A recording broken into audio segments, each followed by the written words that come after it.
Chapter 138. A dream of golden millet. 2. When Chi-Wen regained consciousness again, he didn't open his eyes immediately. Instead, he rolled his eyes and prepared himself before he quietly opened his eyes. Seeing that the bed was still black, Chi-Wen felt a sense of loss. However, he didn't feel disappointed for long. When he saw that the sky was slightly bright, he quickly got up and quietly went out. He originally wanted to return the pot in the middle of the night, but he didn't expect to sleep until dawn. Fortunately, the chef didn't come over so early in the morning to make breakfast for them. Chi-Wen quickly put the pot back in its original position, locked the kitchen door, and returned to the room to continue lying down. He was thinking about how to find his parents. He didn't know where they were now and how far away they were from the orphanage. When going out, one must have money. Chi-Wen searched his bed, but he didn't find a single cent. However, he quickly remembered that there were so many people in the house. He definitely didn't keep his money in the house. There were too many people and too many hands. Chi-Wen vaguely remembered that he should be hiding somewhere outside, but he couldn't remember the specific location. He still had to look for it. When it was almost 10 o'clock, they got up and had breakfast. As usual, breakfast was porridge. Chi-Wen wasn't picky. After finishing it in one gulp, he put down the bowl and ran out.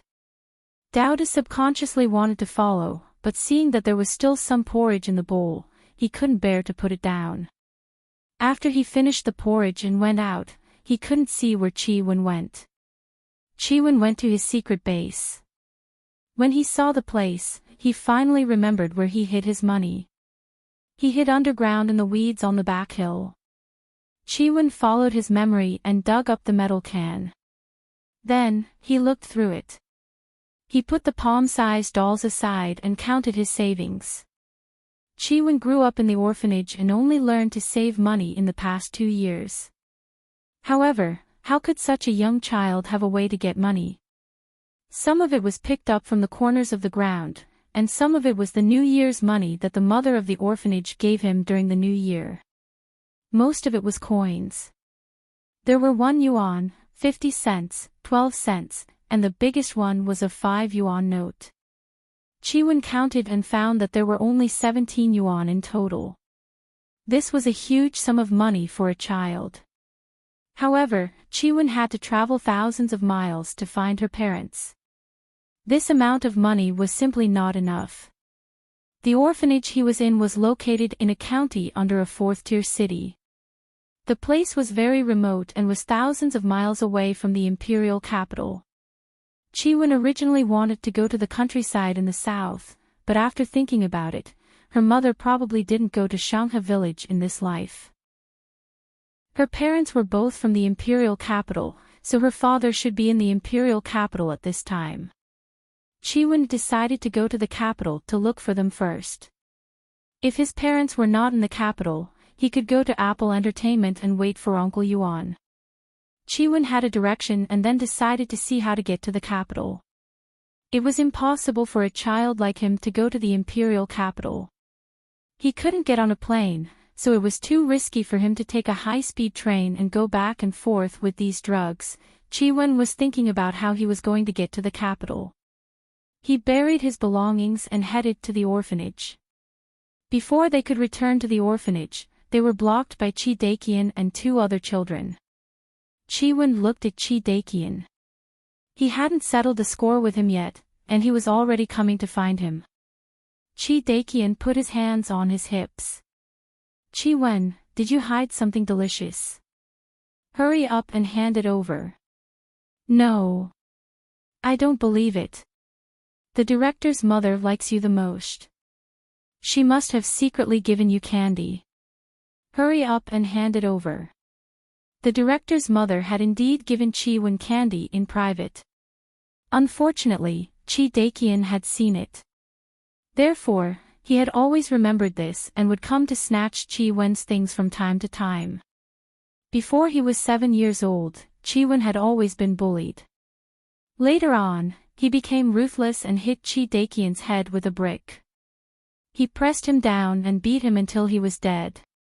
Chi Dakian was scared of him, and from then on, he avoided him whenever he saw him. In the orphanage, all the children who came to the orphanage before they could remember anything had the same surname as the director's mother.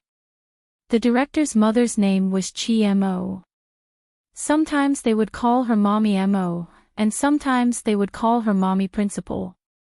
There were 11 children in the orphanage, and only 3 of them had the surname Chi He, and Chi Dakian were 2 of them. The other one was a girl with cleft lips. She had been quiet since she was young and did not have much of a presence among them. Chi Wen was the youngest of the 3 who had been taken care of by the director's mother since he was a baby.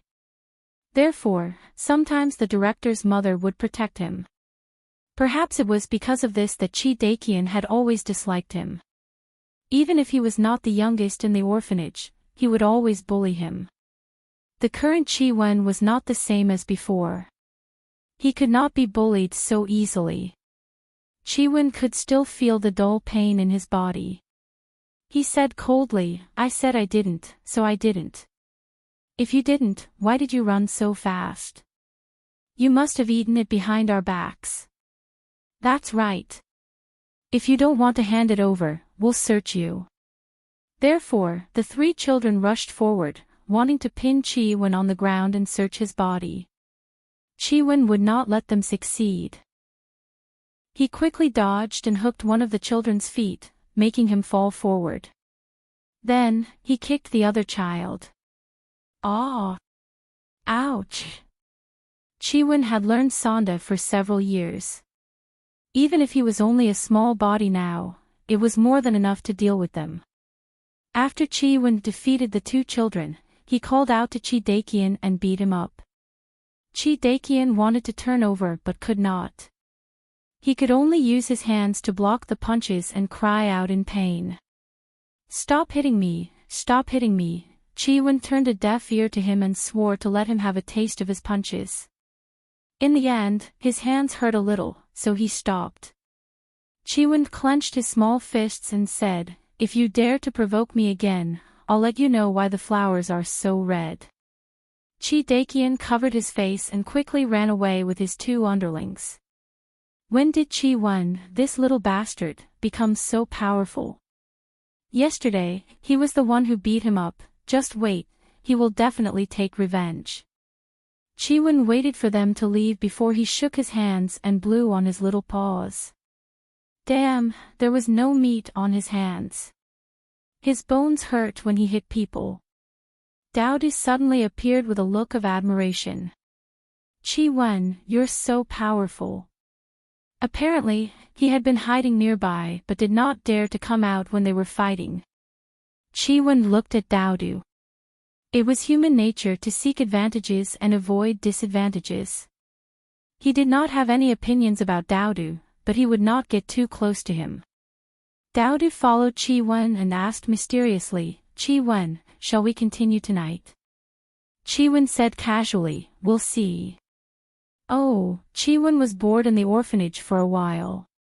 He felt that he could not just sit around and wait for death. He wanted to go out and see if there was a way to make money. Before winter came, he wanted to see if he could save enough money for travel and living expenses and quickly find someone in Imperial Capital. Chi Wen quickly slipped out of the orphanage when no one was paying attention. The orphanage was in a very remote area, but there were residential buildings around it. However, the buildings were very old and had a sense of age. Chi Wen saw that passers-by avoided him. He looked down at himself. His clothes were so dirty that he could not see the original color. His hair was also dirty and tangled. He had just washed his hands and feet yesterday, but they were still dark. There was no other way. His skin was very dark now, and he had not washed it clean for many years. His skin had always been dark. They did not have many clothes. Chi Wen only had one set of clothes that fit him. The children in the orphanage were all like this. They would wear the same set of clothes for many days before changing.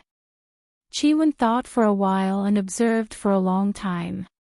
He found an old granny who looked kind and had children at home. He walked up and said pitifully, "Granny, can you give me a set of clothes?" The old granny saw a child who was about the same age as her grandson but had a sallow face and was as thin as a refugee. She said to Chi-wen, "Wait a moment. Granny will get it for you." She muttered to herself, "Poor boy." She went into the house. Chi-wen waited at the door for a while. The old granny came out with a set of old clothes and 2 steamed buns in her hand. "Here, child." "Thank you, Granny," Chi-wen said sweetly. After thanking her again and again, Chi-wen found a place to eat the 2 steamed buns. Then, he went to a river and washed his hair. He wiped his body clean and put on the warm old clothes. Compared to the thin and dirty clothes from before, this set of long sleeves and long pants was really very warm. Chi-wen washed himself clean and put on the clean clothes. In an instant, he changed from a dirty little beggar to a clean little beggar. He put his hand into his pocket and felt something. He took it out and saw that it was a few 1 and 5 yuan notes. Chi-wen thought for a while. The old granny must have put them in. Chapter 139. A Dream of Golden Millet 3. Chi-wen strolled around outside and felt a little familiar with this county. In the past, in order to find food and earn money, he used to walk all over this county. Although many years had passed, Chi-wen's memories of this county surfaced in his mind when he saw these familiar scenery. He followed behind a few adults and boarded an old bus. The driver and other passengers did not notice anything strange. They thought that this was a passenger's child. They took a few more glances because this child was dark and thin. Chi-wen sat in his seat. He remembered that this bus went to the center of the county. He was going to take a look there. After sitting for half an hour, Chi-wen followed the others out of the bus and came to a bustling place in the county. He was a child. If he walked alone, it would be easy for bad people to notice him. Therefore, Chi-wen walked to a lively place and followed some adults with a calm expression. He saw a public phone at the entrance of a grocery store. His eyes lit up and he quickly ran over. Why would he need to go to the capital alone to find someone? He just needed to let them find him. He looked at the middle-aged woman sitting beside him and took out a yuan from his pocket. "Sister, I want to make a phone call." The middle-aged woman was called sister by a child. She immediately beamed with joy and took the yuan from him. She said amiably, "Go ahead." Seeing that the child was not tall enough, she even brought a stool for him to stand on to make a phone call. "Little guy, why are you alone? Where are your parents?" The middle-aged woman looked around and did not see any adults who seemed to be his parents. She could not help but ask. "My grandmother is buying things in the shop next door." "I'll call my parents," Chi-wen said. Then, he dialed a phone number that he had memorized by heart. When the phone rang, Chi-wen's heart almost stopped beating. He could get through. "Mom," the moment the call was connected, Chi-wen's shout was still stuck in his throat. A rough male voice came over. "Hello, who is this?" Chi-wen was stunned for a moment. Then, he said, "Hello, I'm looking for Fu Yun." "Who is it?" "I don't know you." "Wrong number." Beep, beep, beep. Chi-wen heard the voice after the phone was hung up. He did not give up and dialed the number again. The moment the call was connected, Chi-wen quickly said, "I'm looking for the owner of this number." "What's wrong with you, kid?" "I'm the owner of this phone." "I don't know the person you're talking about." The call was hung up again. Chi-wen held the phone, looking dejected and disappointed. Wasn't this her mother's phone number in this life? Chi-wen made another call. This time, he called Siyu's private number. However, this time, the phone notified him that the number he had dialed was not within the service area. I can't get through, how could this be? He wanted to contact them and have them pick him up directly. At this time, he heard two young girls talking about their idols. Our brother is really amazing. I heard that he's going to change his manager. Brother will definitely be able to develop even better in the future. Which agent did you change? Yuan Axian. Do you understand? That legendary figure. Didn't they say that he's no longer managing newcomers? Why not? Look at what everyone is saying online. I think it's highly likely that ever since Si stopped acting, he no longer has any artists under him. Of course, he has to manage our brother. Our brother is so outstanding. In the future, his achievements will definitely be greater than Si's. Yes, Yuan Xin. Qi Wen's eyes lit up. Yes, there was still Uncle Yuan. Qi Wen quickly called Yuan Xin. When the call got through and he heard the familiar voice, Qi Wen almost cried. Hello, who is this? Are you Uncle Yuan Xin Yuan? I am. The young voice came through. Yuan Axian thought about which familiar junior had called his private number and said in a gentle voice, Little kid, who are you? Qi Wen said sternly, Is there anyone around you? Yuan Axian looked around. He was alone in the large office. Yuan Axian walked to the chair behind the desk and said, No. Qi Wen looked around. When he saw that no one was paying attention to him, he lowered his voice and said, Uncle Yuan, I'm Si's son. Yuan Xian's but had just touched the leather cushion when he heard this. He lost his balance and fell to the floor. He didn't even hold his phone properly. It fell to the floor with a loud thud. When Qi Wen heard the commotion, he asked with concern, Uncle Yuan, are you okay? Yuan Axian fumbled for his phone and crawled up from under the desk. He grimaced in pain as he sat down on the chair. He saw that his phone was still connected and asked, Little kid, what did you say? Had he heard wrongly? Who was it? Si's son. Yuan Axian looked at the calendar on the desk. Today wasn't April Fool's Day. Who would be so bored as to play such a joke on him? I'm Si's son, Yuan Axian repeated. I know it's sudden and you won't believe me, but I'm telling the truth. If you want to know the truth, come and find me. Qi Wen told him the address of the orphanage and his name. My name is Qi Wen. Qi Wen knew that his father and Uncle Yuan didn't know of his existence. However, he knew that Yuan Axian would come to verify it regardless of whether it was true or not. When Uncle Yuan came, he was confident that he would be able to convince him. Do you remember it? Qi Wen asked worriedly. When Yuan Axian heard the other party speak with certainty, he went from being very doubtful to being half convinced. Could he really be Si's son? That couldn't be right. He had been by Si's side for so many years and had never seen him get close to any woman. However, he didn't follow Siu around the clock. What if? He instinctively remembered the address and said, Little kid, you can't lie. I don't care who taught you to say that.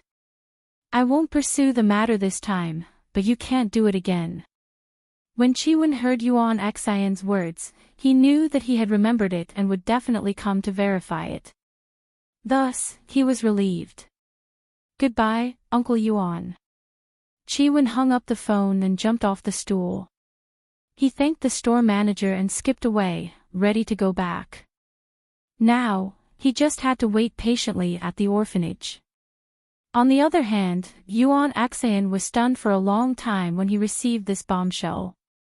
He picked up his phone and wanted to call Siu. Before the call went through, Yuan Axian thought about it. He still didn't know whether this was true or not. It didn't seem right to rashly tell Siu about it. He wasn't in the country at the moment. He was busy being a domineering CEO. Therefore, he decided to confirm it first. Yuan Axayan couldn't sit still anymore. He brought along 2 tight-lipped bodyguards and hurried to the address he had memorized. Wen successfully returned to the orphanage and realized that all the children were standing in the courtyard. The director's loud voice was deafening. Didn't any of you see such a big person go missing? Don't you have eyes? The moment Chi-Wen appeared, a child with a drooping head saw him and immediately pointed at him. Director, Chi-Wen is back. The director turned his head and saw Chi-Wen standing at the door. She walked over angrily and roughly pinched Chi-Wen's ear. You little rascal, where did you go to fool around? Ha! Aren't you afraid of being caught by bad people? Chi-Wen stood on his tiptoes and tried to cover his ear. I was wrong. I went to the nearby residential area, Chi-Wen hurriedly explained. The director had noticed that something was wrong when he had been out for a long time, especially when he had not appeared even when it was mealtime. The director was angry and anxious.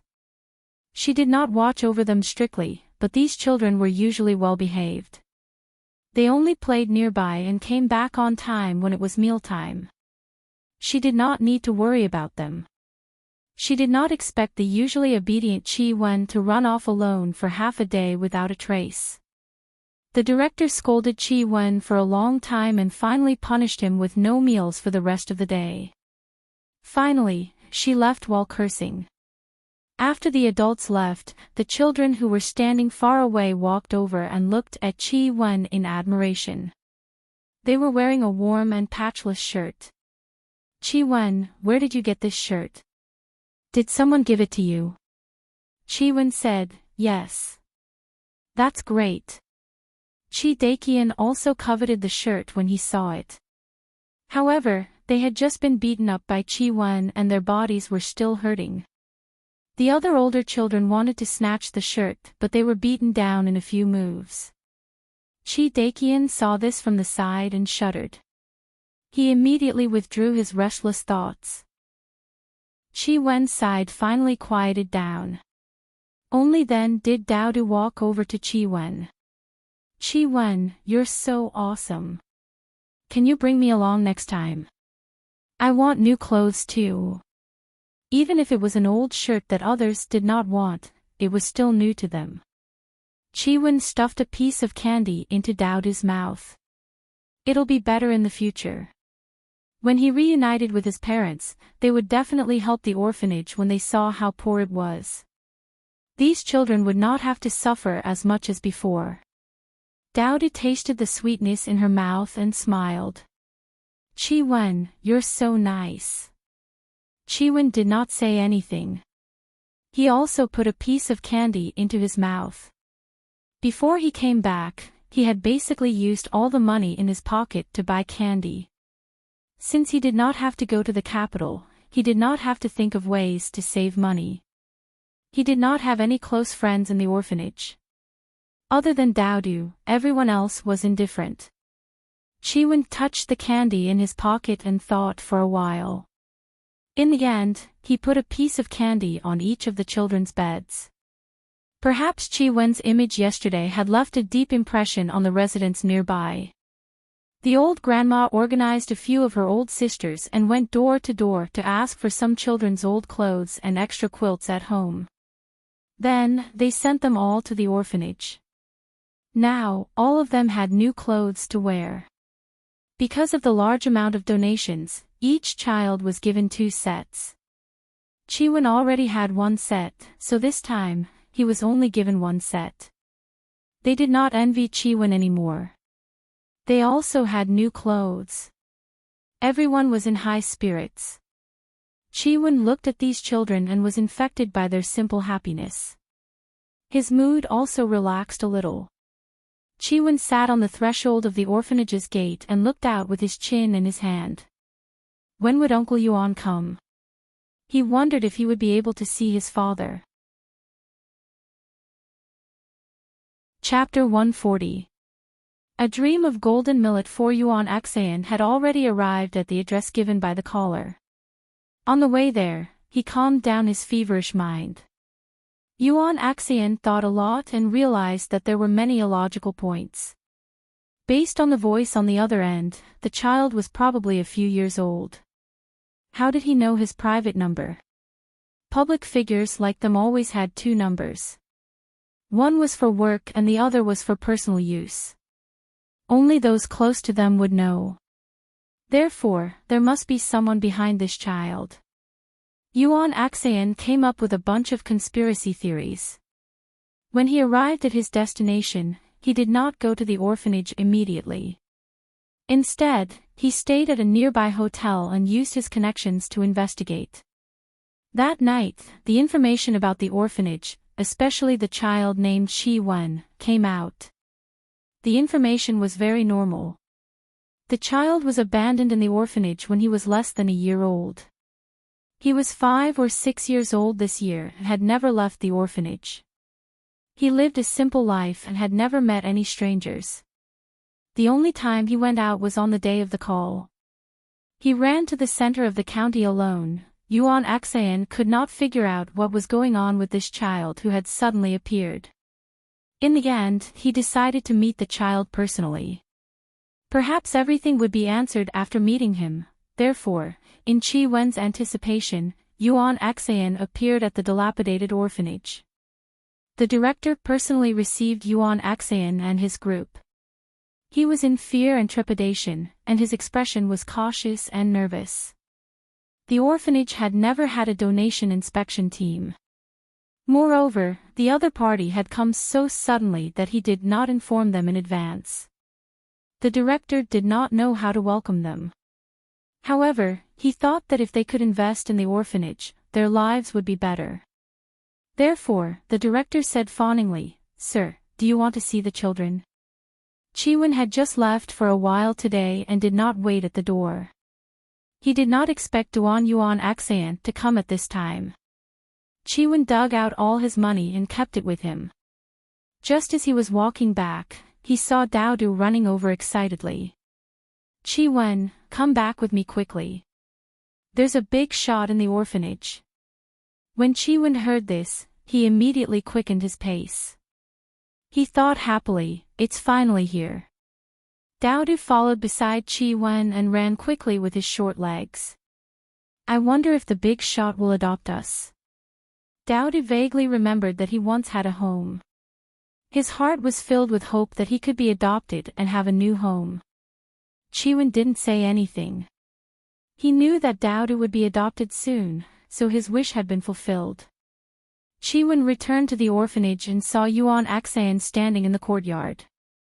She felt very close to him and immediately pounced on him, hugging his thigh. "Uncle Yuan." Without any introduction, Yuan Axian knew that this child was the Qi Wen who had called him.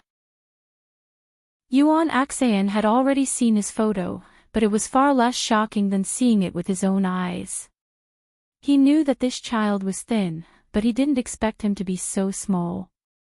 According to the information, he was already 6 years old, but his height was about the same as a 3 or 4-year-old child. His body was so thin that there was no flesh at all. His exposed skin was just skin and bones. Because his body was thin, his head looked relatively large. His large eyes, coupled with his refugee appearance, made him look a little scary. Yuan Axian's body stiffened. He did not dare to move, nor did he dare to pull the child away. That skinny little black hand, he was afraid that it would break if he pulled. "Chiwen, what are you doing? Hurry up and let go of Mr. Yuan." Seeing that Chiwen was so offensive to the guest, the director's face darkened and she hurriedly reprimanded him, afraid that the guest would be angry. Seeing this, Yuan Axian frowned slightly. Then he said with a cold face, "It's okay. I came here to find this child. Can I talk to him alone?" "Yes, of course." The director hesitated and nodded repeatedly. She looked at Chiwen and signaled for him to be sweet with his words. Thus, under the envious gazes of the other children, Chiwen brought Yuan Axian to the room where they slept. From afar, they could hear the director's voice. Stay here obediently. Don't run around. The orphanage didn't have any place to entertain guests. The canteen was very run down. Chi-Wen thought about it and brought them back to the dormitory. Uncle Yuan, please sit. Chi-Wen asked Yuan Axian to sit beside his bed. Yuan Axian carefully looked at the furnishings in the room. There were densely packed iron frames and beds. There wasn't much space for people to stand. It was cramped and old. Yuan Axian didn't know there was such a rundown orphanage. He had done charity work in the past and had been to many orphanages. However, those orphanages were much better than this one. At least there was a playground in the yard and the children weren't as skinny as African refugees. Yuan Axian looked at the child. The child's abnormally large eyes were sparkling. It was pure joy for him. Yuan Axian's voice unconsciously became much gentler. He asked Chi-Wen to sit down and began to talk. Child, who gave you my phone number? Who taught you to speak like this? Why did you tell Uncle? Chi-Wen knew his experience was legendary and ridiculous. If he said it directly, Uncle Yuan wouldn't believe him. Uncle Yuan might even think that his brain was damaged. Thus, Chi-Wen said, I am indeed Siyu's son. If you don't believe me, I can do a paternity test. Chi-Wen was confident. No matter how many excuses he came up with, it would be hard for people to believe him. He might as well tell the truth. A paternity test. Although Yuan Axian thought it was ridiculous, it was still a solution. He carefully observed the child's face. Although he was sallow and skinny, he could still see that his bone structure was very good. It was said that beauty was in the bones and not in the skin. This child would definitely grow up to be a handsome man. However, Yuan Axian couldn't find any similarities between his facial features and Siyu's. He didn't know if it was an illusion, but he felt that the child's mannerisms were somewhat similar to Siyu's. As soon as he had this thought, Yuan Axian couldn't help but pat his own head. He felt that he had been possessed. Chi-Wen tilted his head and looked at him in confusion. It was as if he didn't understand why he had to pat himself. Yuan Axian said, I can't make this decision. He felt that it was better to let Siyu resolve this matter himself. Although he didn't think it was possible, what if? Chi-Wen nodded to show that he understood. Uncle Yuan, can you help me find my mother first? You remember your mother? Yuan Axian was surprised. If his information wasn't wrong, this child had been sent to the orphanage before he could remember anything. How could he know? Could it be that the mastermind had told him? Chi-Wen nodded and said, my mother's name is Fu Yunruo. She's from the Fu family in the capital. He remembered his mother's background very clearly. Yuan Axian was speechless. If he remembered correctly, Fu Yunruo was no longer around. Furthermore, the Fu family had changed their surname to Fang. This incident had caused quite a stir in the capital back then because it involved the popular actress, Fang Shuiruo. He knew more than the average person. If this child was really Fu Yunruo's child, Yuan Axian controlled himself from showing a sympathetic expression. He couldn't bear to tell the truth, so he said, I'll have to check it out. Chi-Wen nodded repeatedly. Thank you, Uncle Yuan. Yuan Axian rubbed Chi-Wen's head and didn't say anything. He didn't remember Siyu and Fu Yunruo having any interactions. However, on second thought, Siyu didn't like Fang Shuiruo. Perhaps she had a relationship with Fu Yunruo before he knew about it. That was why she had such a problem with Fang Shuiruo. When Yuan Axian thought about how Siyu never hid her opinions about Fang Shuiruo, he was even more convinced that he should talk to Siyu. After talking to the child, not only did he not get any answers to his doubts, but he also had more doubts. After Yuan Axian left the orphanage, he immediately called Siyu. The call went through quickly. A cold and lazy deep voice came through. How long have we been apart? You can't bear to part with me already. Yuan Axian snorted. What are you talking about? I have something important to talk to you about. Oh, what is it? Tell me honestly. When you were in the country, did you have an indescribable experience with any woman? Yuan Axian ignored the silence on the other end and dropped a bomb.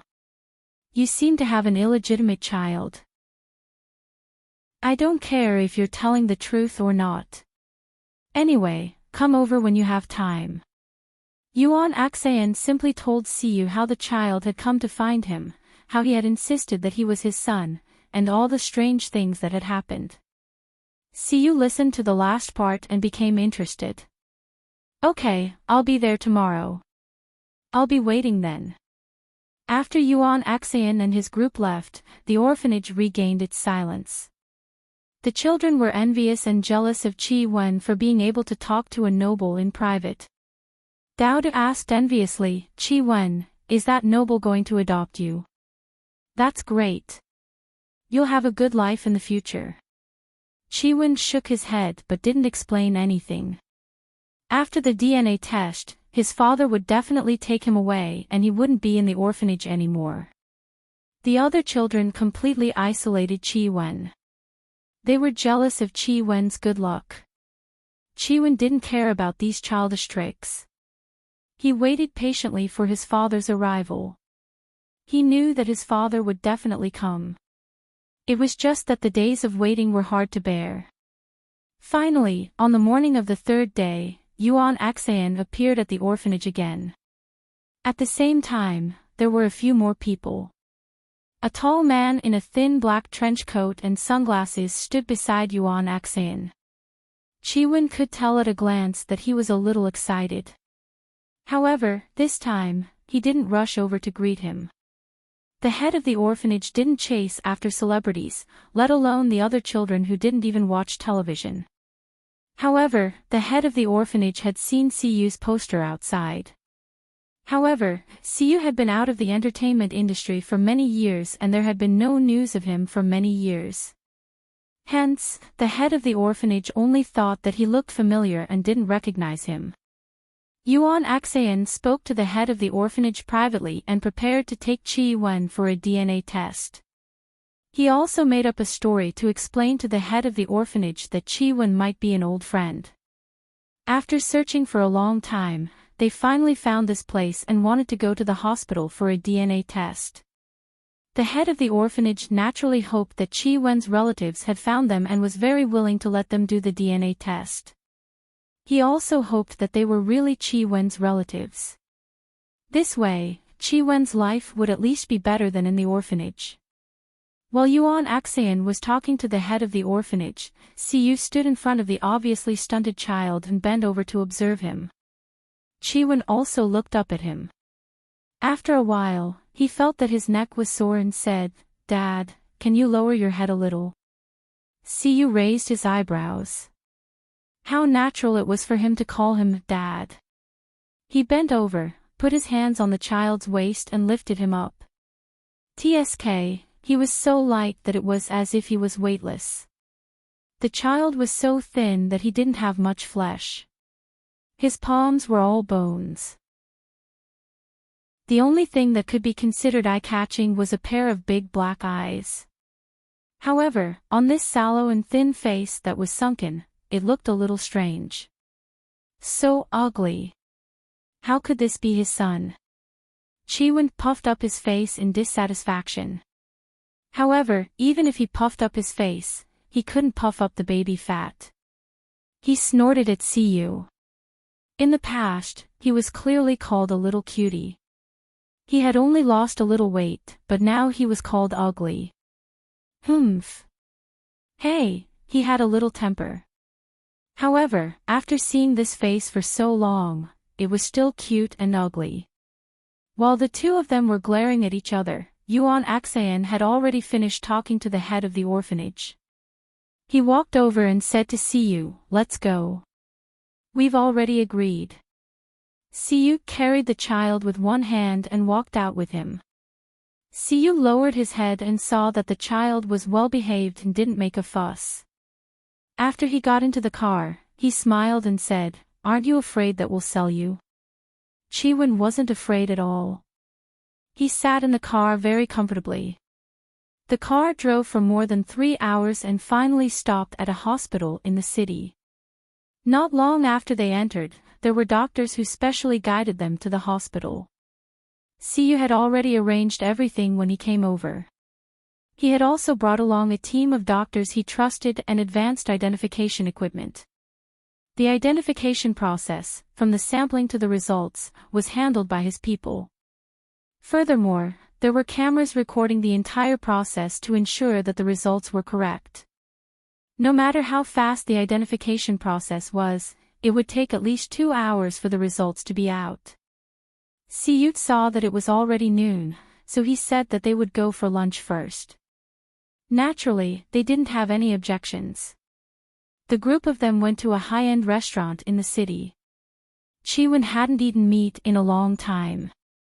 When he saw the delicious meat on the table, he swallowed his saliva and reached out with his chopsticks to pick it up.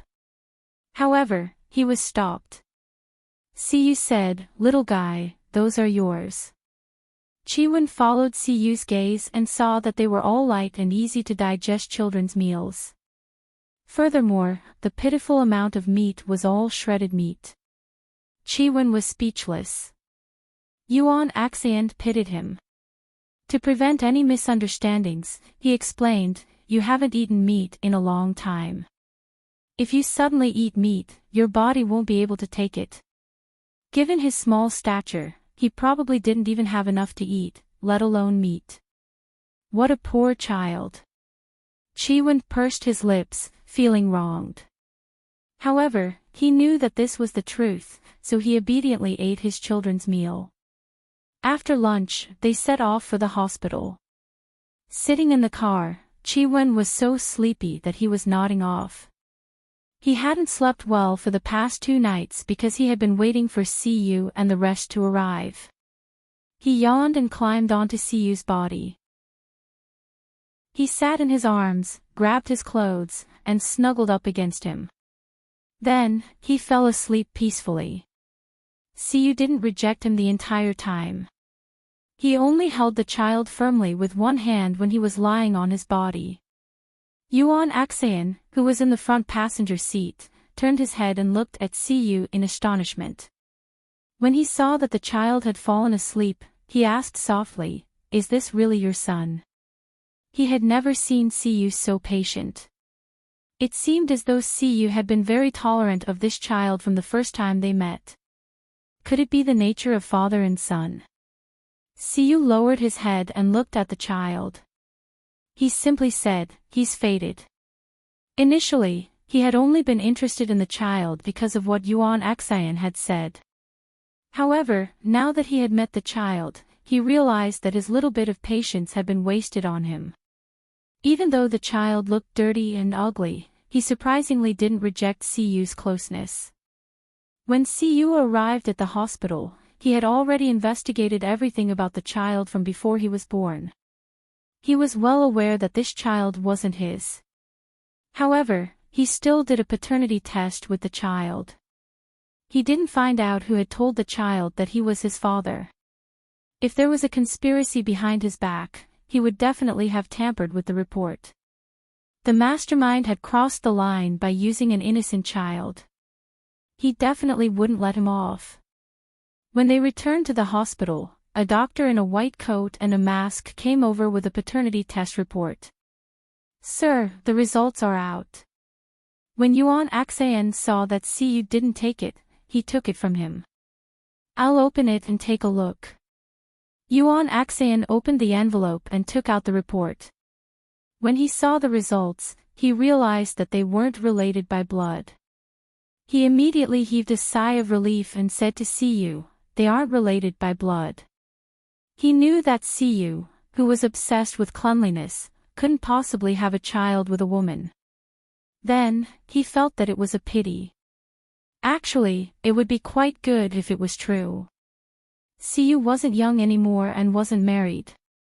It would be good to have a son. Siyu took the report and glanced at it. His expression didn't change. It was obvious that he wasn't surprised by the results. At this moment, Chi-Wen, who had been sleeping, suddenly woke up with a start.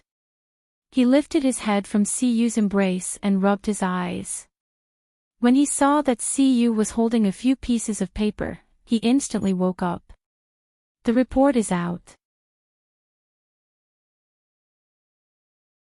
Chapter 141.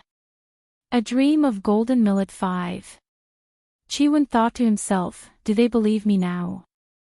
He looked at the document, but from his angle, he couldn't see what was written on it.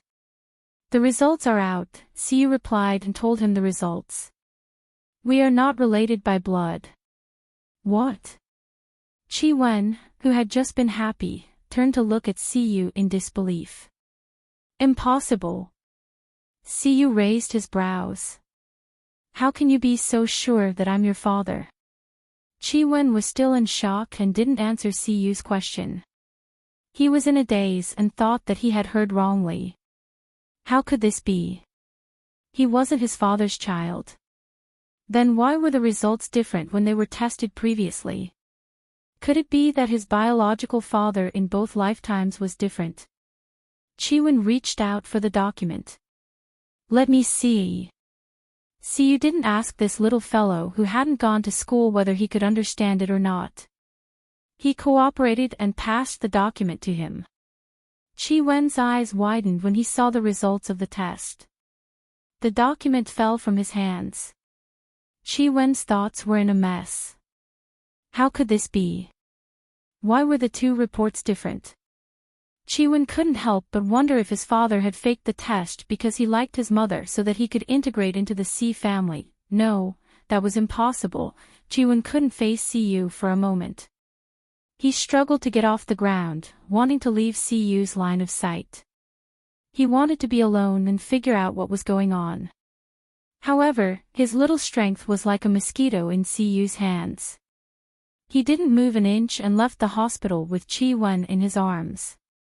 Yuan Axayan heaved a sigh of relief as he walked out with Siyu.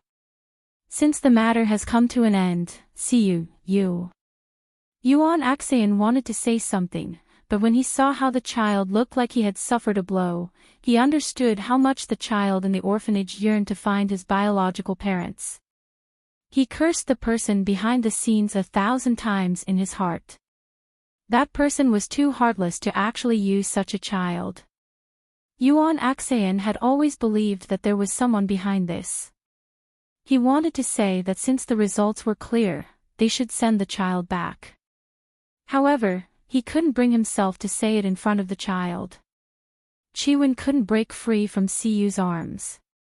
He curled up into a ball and sunk into despair. He had already accepted his past, but now he was being told that the truth he believed it to be false. What was going on? Chi-Wen was immersed in his own world. By the time he snapped out of it, he was already in the car. Chi-Wen thought gloomily. Were they going to send him back to the orphanage? Chi-Wen's expression was gloomy. He thought about the novels he had read after he got his phone and computer.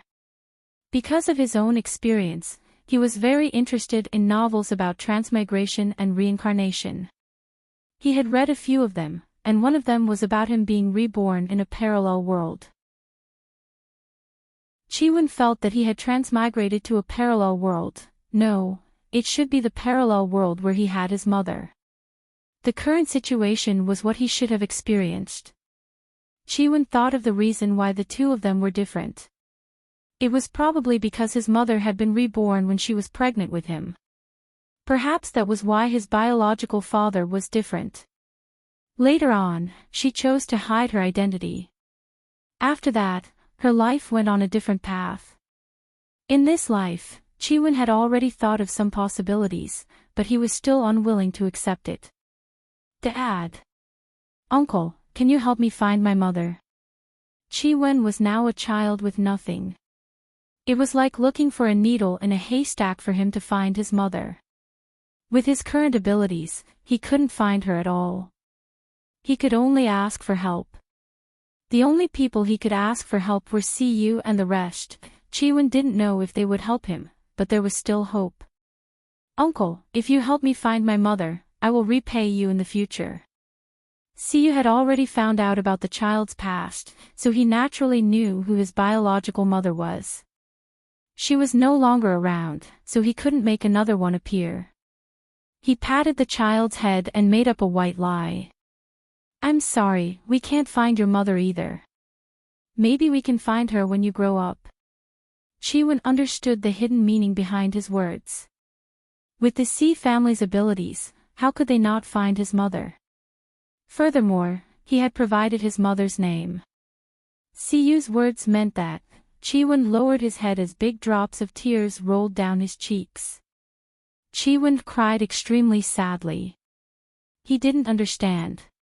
He had clearly lived a good life, but in the end, he fell asleep. His father was no longer his father, and his mother was no longer around. He didn't want to stay here. Could he still go back? At the thought of being separated from his mother forever, Chiwon couldn't control his emotions. In the end, he cried until he fainted. When Chiwon woke up, he was still a little dizzy. It took him a long time to gather his thoughts.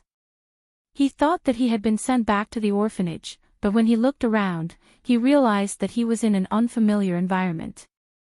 It took him a moment to recognize that he was in a hotel suite. Chiwon sat up. After a long time, he got out of bed. He had just opened the door to the room when he heard voices outside. Chiwon heard that they were talking about him. When he heard the word adoption, he was stunned. Outside the room, Siyu and Yuan Axean were discussing the child's arrangements. Yuan Axean originally thought that after the truth was revealed, Siyu would go back. He didn't expect that he would throw another bomb at him. He wanted to adopt this child. Yuan Axean was about to go bald. It wasn't easy for the two of them to part ways, but he still had to worry about him. What was this called? If the head of the C family adopted an unrelated child, it would cause a storm in the C family. Furthermore, if Siyu got married and had a child of his own in the future, Yuan Axean didn't agree, but he couldn't influence Siyu's decision. He could only persuade him earnestly, "Even if you like this child, are you sure adopting him is the best for him? Will your family agree?" Yuan Axean didn't know where Siyu got this idea from. Although this child was really lovable and pitiful, Siyu didn't think about his own identity. Not to mention whether it would affect his own son in the future, it would be difficult to explain to the C family. Even if he adopted him, how would the C family be willing to adopt an orphan who was unrelated to the C family? It was such a big family business. If he was an unrelated heir, would he be able to hold on to it? Yuan Axean could imagine what would happen to the child. Why don't we find a good family? Furthermore, there were still some doubts about the child's identity. Who was the one who contacted them? They still hadn't found out who it was. It couldn't be that the child dreamed of it, right? If there's no other way, I can adopt him. In any case, he quite liked this child. Siyu said, "This child is to my liking." He had seen many children before, but this child made him want to adopt him. Based on this point alone, Siyu didn't need to investigate the child's abnormality. His instincts wouldn't be wrong. Yuan Axean wanted to persuade him again, but Siyu didn't say much. He sharply noticed movement in the room and turned his head to look. Siyu waved his hand and motioned for him to come over. Chiwon met Siyu's gaze and opened the door to walk out. He still looked depressed. "Are you hungry?" Siyu's voice was gentle. Chiwon lowered his head. "Sorry." He didn't mean to eavesdrop. Siyu didn't mind. "Do you have any ideas?" "What ideas?" Chiwon reacted quickly. His eyes were filled with anticipation. "Uncle, do you really want to adopt me? Chiwon didn't feel safe in this world. Even though he wasn't Siyu's biological father in this life, he still wanted to be by Siyu's side. Of course. So what about you? Are you willing to be my son? Chiwon nodded hurriedly. His tears almost flowed out again. He went forward and hugged Siyu. I'm willing. He suddenly felt at ease. The uneasiness of returning to this world dissipated. Chiwon thought that if his father didn't want him, he wouldn't have the courage to continue living alone. Seeing this, Yuan Axian didn't say anything else to persuade him. Siyu had already made up his mind. He couldn't persuade him. Forget it. He couldn't be bothered to poke his nose into other people's business. Since Siyu had made this decision, he must have thought of a way to deal with it. After that, Yuan Axian went to the orphanage a few times to settle the adoption procedures for Bang Siyue. He also made use of his connections to send the children from the orphanage to a proper orphanage in the city. This orphanage didn't have any proper procedures. Initially, it was adopted by a kind-hearted person. Since the surrounding residents didn't know about this or didn't pay much attention to it, this orphanage had been around for many years. Yuan Axian saw that the children in the orphanage were all skinny. It was obvious that they hadn't taken good care of them. Chiwon complained to them that the cooks in the orphanage weren't good. Yuan Axian dealt with them one by one. They donated a large sum of money to the orphanage in the city. After observing for a while, they let it go when they saw that they were adapting well. As for Chiwon, other than going back to the orphanage once to say goodbye to the former head of the orphanage and the other children, he followed Siyu back to the C residence. When he first came to the C family's main residence, he was warmly welcomed by everyone in the C family as Siyu's biological son. This time, he stood here again as an adopted son, but most of the people in the C family were unfamiliar with him and didn't treat him warmly. He had mixed feelings. However, Chiwon wasn't afraid. He believed that even if he wasn't a child of the C family in this life, he would be able to gain the recognition again. Siyu saw that Si-chin wasn't petty at all.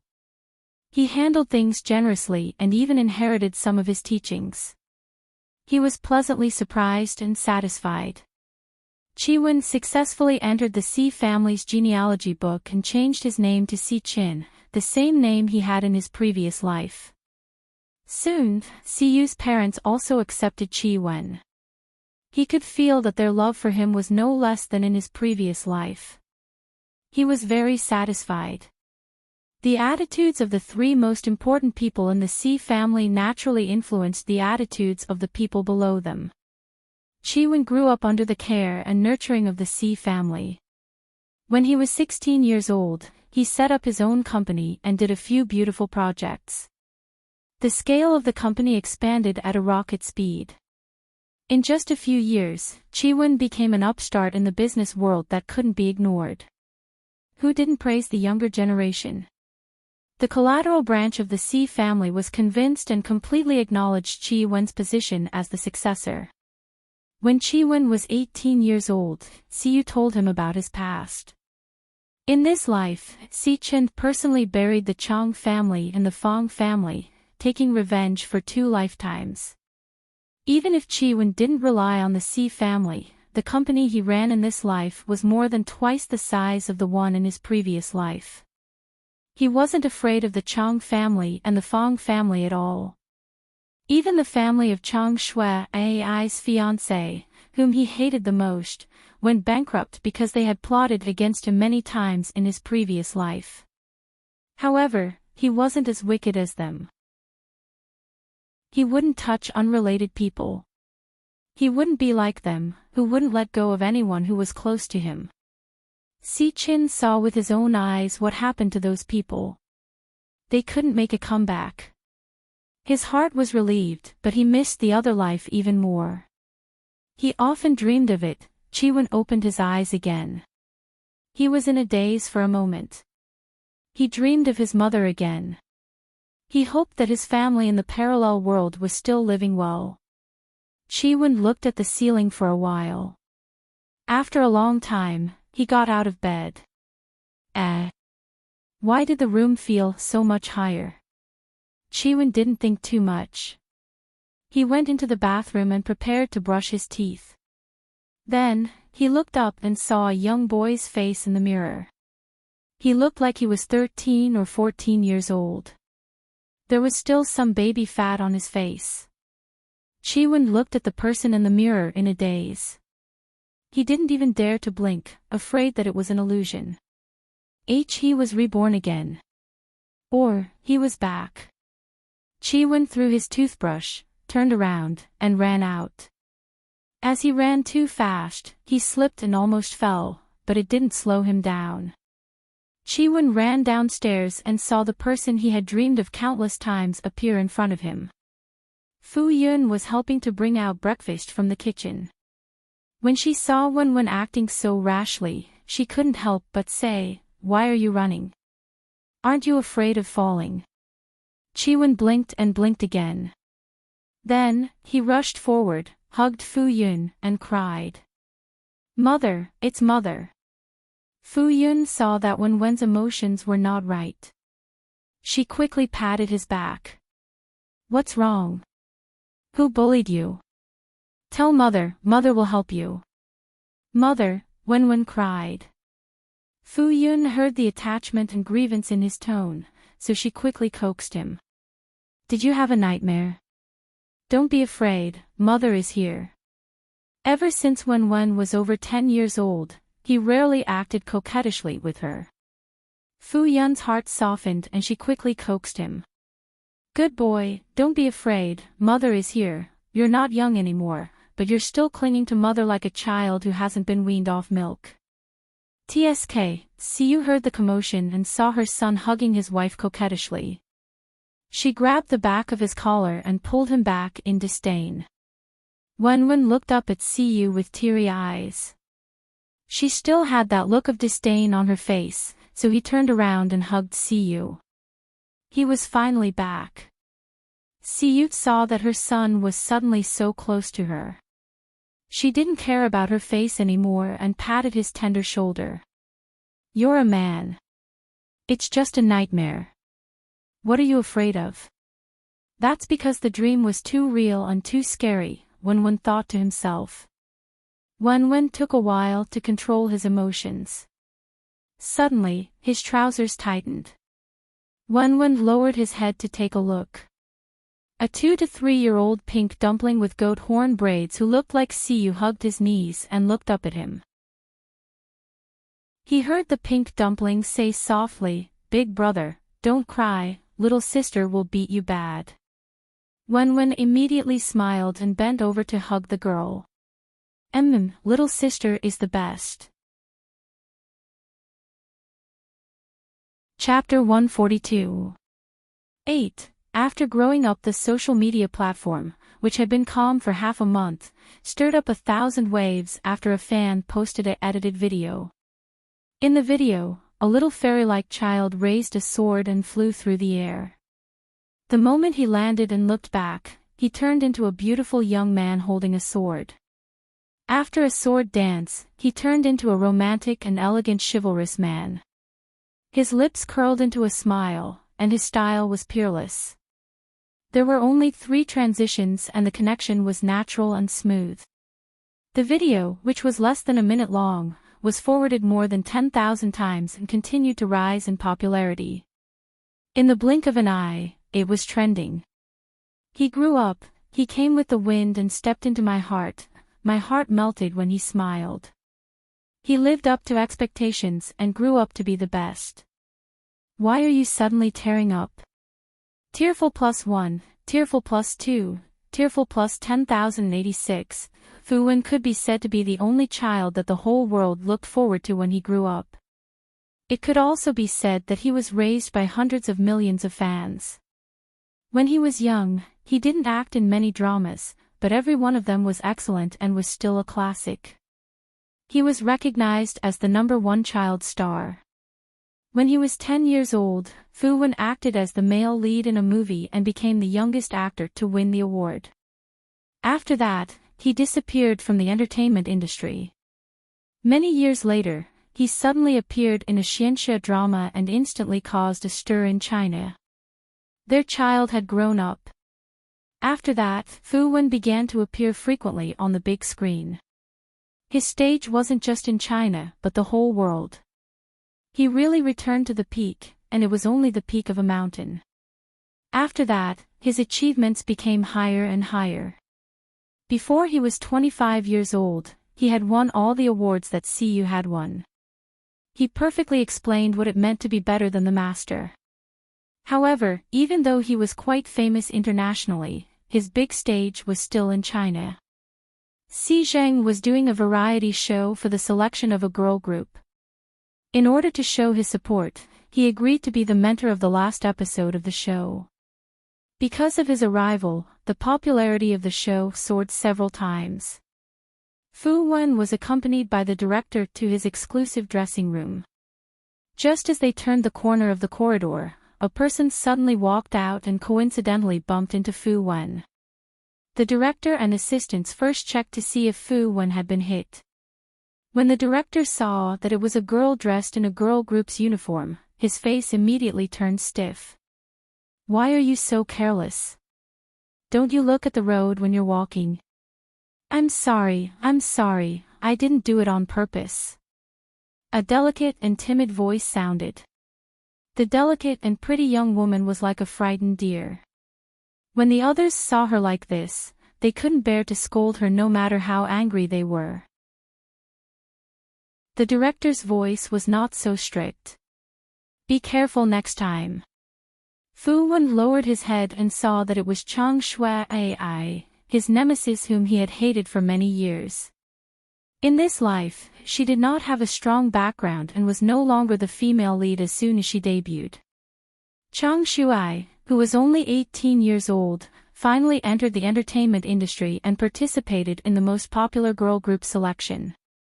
Perhaps she did have some luck in the entertainment industry. Without Fu Wen's interference, she still entered the top 3 of the competition. The mother and daughter of the Fong family and the Chang family had disappeared from the public eye. After the Chang family went bankrupt, the family fled the capital in a sorry state. After Fong Shui gave birth to her daughter, she also left. The parents of the Chang family had nothing left. At first, they pushed all the blame onto Fong Shui. Before she could properly go through her confinement period, she was ordered to do this and that and suffered all kinds of torture. Chang Zhuyu drank dispiritedly and could not recover from this setback.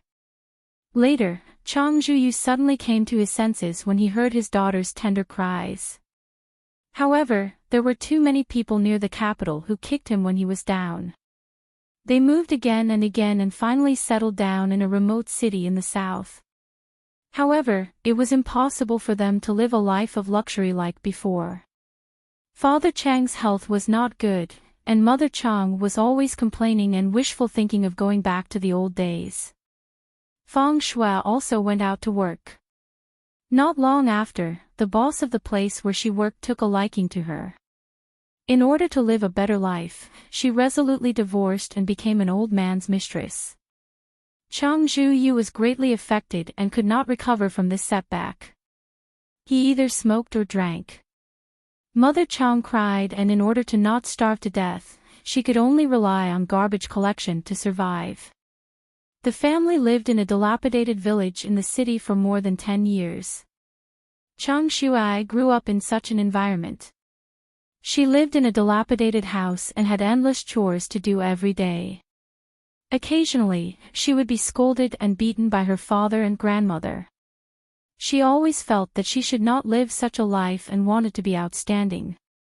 Her only advantage was that she had a pretty face, so she plunged headfirst into the entertainment industry. After Fu Wen found out that Chang Shui was also in the show, he hesitated whether he should make a move. However, after some consideration, he realized that there was a huge difference between their statuses. If he paid attention to her, he would be giving her face.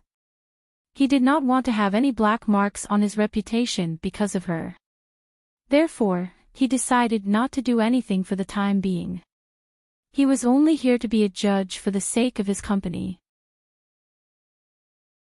Originally, he thought that if she did not provoke him, he would not do anything on purpose. However, he did not expect that she would bump into him as soon as he arrived at the studio.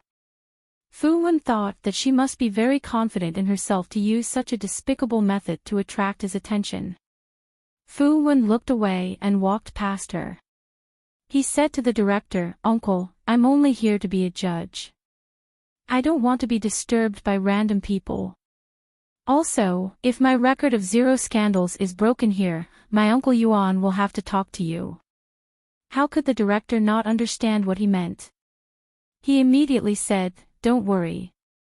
During the recording, I won't let any shady people get close to you."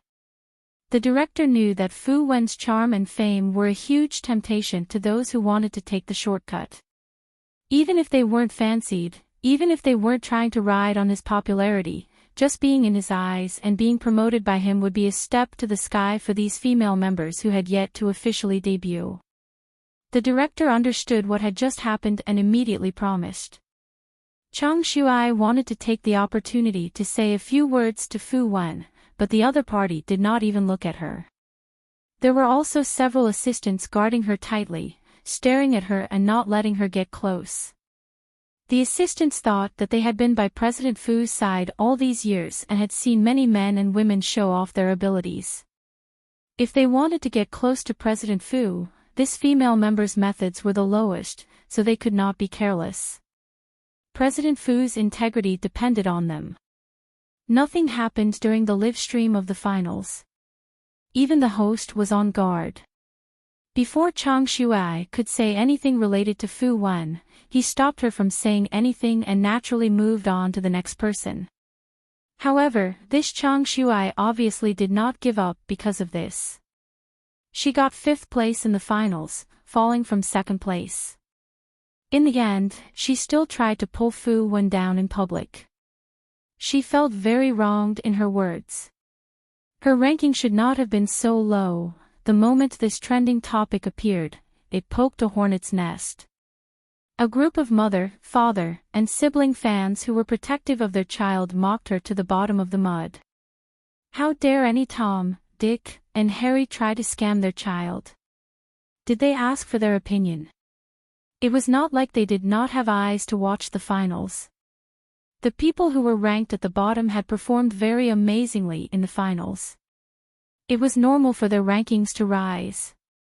If they did not rise, they would suspect that there was a conspiracy. They were not blind. This was more than just a scam. She was simply not afraid of death. She had crossed Mount Everest to scam their child.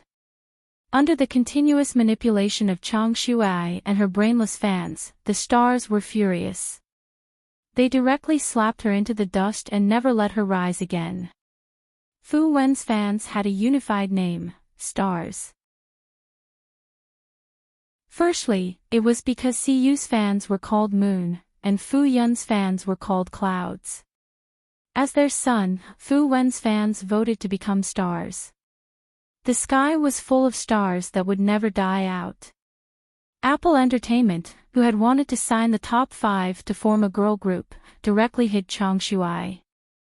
After finding out about her background, they cut the Gordian knot and banned her completely. From then on, she disappeared. The 6th female member took the opportunity to fill in the gaps. The others were overjoyed. They felt that this was how it should be. Otherwise, if Chang Shuai was still around, this girl group would be ruined. Fu Wen, who had not given any hints, was speechless. He suspected that he had won the script in this lifetime. Chapter 143. Fu Yun Ruo. Mom, it's the weekend tomorrow. Let's go to the amusement park. Fu Yun Ruo hugged her mother's neck and said coquettishly. You're really getting younger and younger. Are you 3 years old this year? Mr. Fu pulled a long face. Fu Yunruo ignored Father Fu. Her voice was as sweet as sugar. Mom, Mrs. Fu could not stand her daughter's coquettishness. Go, go, go. Let's go together tomorrow. After getting a clear answer, Fu Yunruo looked at Mr. Fu and smiled proudly. Mr. Fu snorted and flicked the newspaper in his hand. Just let her be. Let's see what she's become. Don't worry about your father. He's just stubborn. Actually, he's very happy, Mrs. Fu said dotingly. Ever since Fu Yunruo fell seriously ill half a year ago, they were scared out of their wits. The two of them, as well as the four of them, had been taking care of Fu Yunruo almost 24 hours a day, exhausting all their time and energy. It took them half a year to bring her back. This also made them realize that they had neglected their daughter because they valued their work too much in the past. After that, they reduced their working hours and were not as hardworking as before.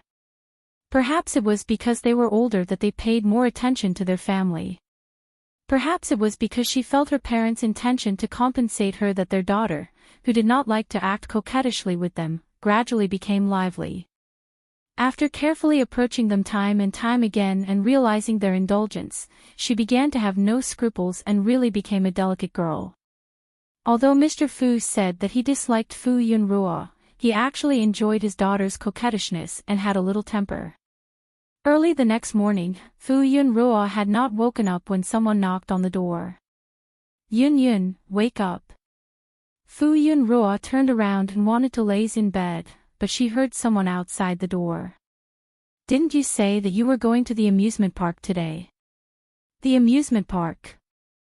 Fu Yunruo was instantly jolted awake. She narrowed her eyes and got up from the bed. I'm up. Fu Yunruo quickly brushed her teeth and washed her face. She tied her hair into a bun and came out in casual clothes. Mr. Fu said, "You lazy brat, you still said that you're going to play." Fu Yun made a face at Father Fu, then sat at the dining table and started eating breakfast. I'm not late, humph. Look, you can't even talk about it now. Stop talking, Mrs. Fu said helplessly. Mr. and Mrs. Fu also sat at the dining table and began to eat breakfast. They had also changed into loose casual clothes and were ready to go out. After breakfast, the family set off for the amusement park. The amusement park was very lively. Most of the people there were adults with children in their teens or young men and women. It was rare to see parents like Mr. and Mrs. Fu bringing their children out to play. Fu Yun did not mind at all. She held her mother's left hand and her father's right hand. She looked around excitedly. The amusement park was so lively. If Fu Yun saw a project that she was interested in, she would go and try it out. Some projects were more exciting, but Mr. and Mrs. Fu were old and could not take the excitement, so they watched her play by the side. Father Fu had a camera around his neck and he took photos of Fu Yun and Mother Fu from time to time. Mr. and Mrs. Fu would join in on some of the more casual activities. The Yun family played at the amusement park for a day, but they did not finish all the projects. However, Fu Yun was satisfied. She had already played all the projects she wanted to play. They had a big meal outside and quickly fell asleep when they returned home. The next day, they did not go too far away. Instead, they had a picnic in a nearby park. Their days were ordinary but rich. Not long after, her grandparents, who lived in the countryside, called and said that they would be coming over. They would bring Fu Yun's favorite sweet corn and fresh peanuts. Fu Yun was extremely happy. If her grandparents had not said that they could hitch a ride into the city, she would have gone to the countryside personally. Every time her grandparents entered the city, they would bring big bags of all kinds of agricultural products and pickled products. They could eat them for a month. Grandpa Fu and Grandma Fu were in their early 70s, but their bodies were still very healthy. They spoke with full energy and walked as if they were flying. Fu Yun once again enjoyed the love of her grandparents. They fed her all kinds of delicious meals every day. She drove her grandparents around to play every day. Father and Mother Fu, who were still at work, were jealous. Once her grandparents came, their daughter forgot about her parents. Grandma Fu wanted to go to a temple in the city with a lot of incense to return a wish and ask about her granddaughter's marriage fate. They did not worry about anything else. They were only worried about their granddaughter's health and when she would find a partner. Fu Yun felt that she was still a baby and did not want to find a partner at all. However, she heard that the temple there was quite efficacious. She was prepared to pray and make a wish, hoping that the other Fu Yun would also be able to live a comfortable life without worrying about anything. Fu Yun was extremely satisfied. Although these days were not luxurious and she did not come into contact with the upper class, she preferred this kind of life. No one knew that this Fu Yun was not the Fu Yun of the past. She had the memories of another Fu Yun. She remembered that she had woken up in this world when she was feeling unwell and fainted. The Fu Yun of this world looked similar to her and had the same name. When she came over, the original Fu Yun was sick. At that time, she was washed away by the memories of the two worlds. In addition, her emotions were on the verge of collapse, so she was hospitalized for more than half a year. In the end, she walked out of the hospital under the meticulous care of her family. Fu Yun finally understood what kinship was in this world. She did not know why she was here, but she yearned for kinship too much. Sometimes, she felt that this was her. She had the memories of the past, so she felt at ease. Sometimes, she felt that she had taken over the nest and felt uneasy.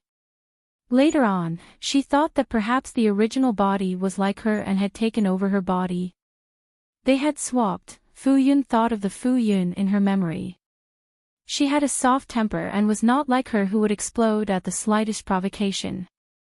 In her world, she did not have a mother and her father did not love her. She also had a vicious stepmother and stepsister. How could she win? At least she could argue a few times. The original body had such a soft temper. Wouldn't she be bullied even more? Therefore, she prayed before she slept every day. The first thing she prayed when she woke up was that there was someone who was not afraid of the Chang family and the Fu family who could protect the original body. Her grandparents went to the temple to talk to the abbot.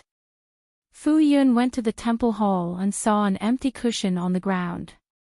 She knelt on it and clasped her hands together devoutly as she prayed in her heart. If the gods could hear her, they must let the Fu Yun of the other world live a good life.